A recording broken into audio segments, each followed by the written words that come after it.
When I think of some of the most unique and interesting animation directors, someone who immediately comes to mind is French animator Sylvain Chomet. However, despite his acclaimed films and multiple Academy Award nominations, he is still surprisingly underrated, and I don't see too much attention paid towards his movies. With animation fans wanting to see more hand-drawn features, Chomet is an artist who is doing his part to keep the medium going forward. Before I talk about his two animated features, though, I want to briefly talk about his first short film, The Old Lady and the Pigeons. It does not take long into the 22-minute short to notice Chomet's distinct art style. He creates a visually creative depiction of Paris, and the characters don't look like any other animated beings. The story centers on a policeman who dresses like a pigeon so an old lady can feed him. It's a wonderfully bizarre plot that Chomet takes in some truly hilarious directions. Through this short, his ability at having the characters communicate through body language comes through, along with the humorous deadpan facial expressions. The Old Lady and the Pigeons earned Sylvain Chomet a very well-deserved Oscar nomination, and also won the BAFTA for Best Animated Short Film. The success of this short, along with a partnership with producer Didier Brunet, helped him attract funding for his feature film, The Triplets of Belleville. This is a delightful animated film told with very little dialogue, as we follow an old woman in search of her kidnapped cyclist grandson. From start to finish, the film brings the world alive with wonderful energy, and the animation is a marvel. I love how each character is able to stand out, and just looking at them gives a good idea of their personality. Chomet is not afraid of making the designs look, well, ugly. There's often a stigma against animation that maybe does not look pretty, but I think there's so much value in character designs that make everything look distorted and unusual. Part of what pulls me into the world of the Triplets of Belleville are the designs. It's hard to forget the puffed-out knees of the cyclist, or the way a waiter walks as he serves the villains. I also wonder if the evil henchmen were an inspiration for Kingpin's design in Spider-Man Into the Spider-Verse. The opening sequence, set in the 1920s, also does a superb job of replicating the animation style of the period. There are other great little details throughout the Triplets of Belleville that help flesh it out. The old lady, for example, is Portuguese, a reference to the large number of Portuguese immigrants who moved to France in the 1950s.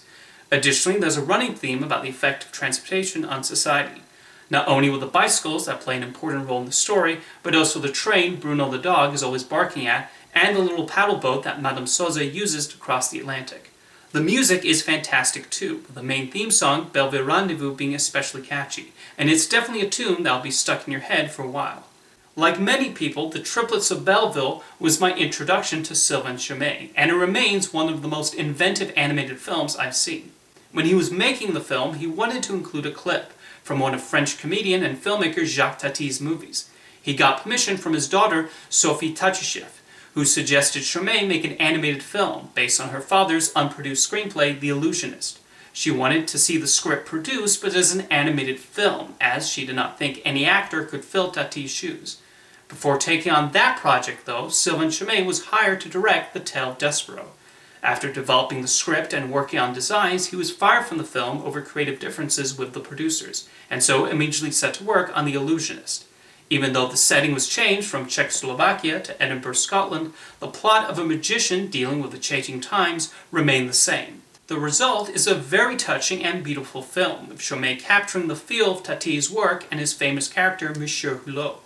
The friendship that forms between the magician and a girl named Alice is a lovely father-daughter-like connection, as he tries so hard to make her happy. The Illusionist balances the tones really well, as it successfully mixes the comedy with the sadder parts of the story. The funny parts do work, whether it's the magician taking an overnight job at a car mechanic shop, or a happy drunk who speaks mostly in Gaelic. Throughout it all, though, we see the magician cope with losing an audience and trying to hold on to the one person who still believes in his illusions. The Illusionist has even less dialogue than the Triplets of Belleville, and Chomet is able to brilliantly tell the story entirely through the visuals. We're able to know exactly what the characters are thinking, and that's a huge credit to Chomet's direction and storytelling and to the animators. The backgrounds look wonderful too, the city of Edinburgh becoming a character in its own right. Another key component is the score, composed by Chomet himself. He produces some lovely pieces of music, and it helps make the film strangely relaxing to watch, despite the story's bittersweet feeling. Most importantly, there's an immediate sympathy for the main characters. we see the genuine way Alice looks up to the magician and how his actions do help her life in significant ways. I think The Illusionist is a very affecting film and a worthy tribute to Jacques Tati. There's even a cute moment where the magician accidentally walks into a screening of Tati's Mon Oncle, and it does not feel jarring seeing his animated counterpart with the real-life inspiration. The Illusionist is a film I occasionally come back to, and it's actually one of my all-time favorite animated movies.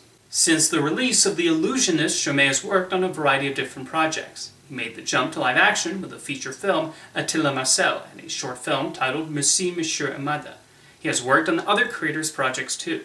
He directed the animation for a music video by Belgian singer Stromae, an extremely scathing satire of social media. Even though I think the message of the video is a tad over the top, it is an impressive piece of animation. Chomet also directed the opening couch gag for an episode of The Simpsons, and the famous yellow-skinned family actually translates really well to Chomet's style, and he packed a lot of great visual gags into the animation. And right now, he's currently hard at work on his next animated feature, The 1,000 Miles, which will follow a pair of brothers competing in an Italian car race. A few pieces of artwork have been released so far, and it's definitely a Sylvain Chomet film. Whenever it ends up releasing, I'm definitely looking forward to it. In the meantime, we have two wonderful features with the Triplets of Belleville and The Illusionist to watch while we await his next movie. See you next time.